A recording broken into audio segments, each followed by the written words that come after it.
কবিতাৰ শিৰোনাম সোৱণশিৰিৰ সৌন্দৰ্যৰতা। কবি পৰাগ কুমাৰ গগৈ।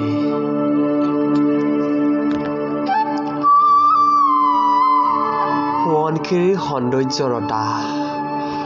সোৱণশিৰিৰ বালিত বিচাৰি ফুৰা তোৰ বাবে এধানি মৰম, কুপুতে ৰাখিছো হৃদয়ৰ দলিচাত।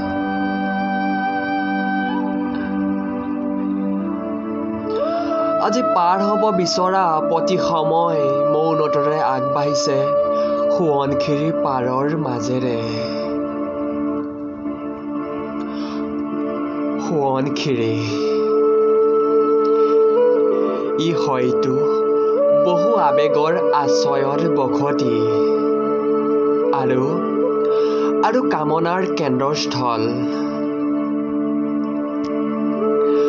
সোৱণশিৰিৰ পাৰত ডাঙৰ হোৱা চৰাইটিও ইয়াৰ সৌন্দৰ্যতাৰ কথাকে ৰিঙিয়াই কৈ যায় বাৰুকৈ। বহু দিনৰ ব্যৱধানত আজি উদ্ভাসিত হৈছে বাৰেগাম ৰেগামৰ সুৰৰ প্ৰতিধ্বনি। পানেই, ঠিকে পানেই। সোৱণশিৰি এক বাস্তৱ সত্যতা, নিদাৰুণ প্ৰেমৰ কাহিনী।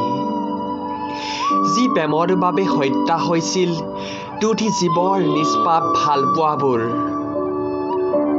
সোৱণশিৰি মাথো এই আবেগৰ কিছু মুহূৰ্ত।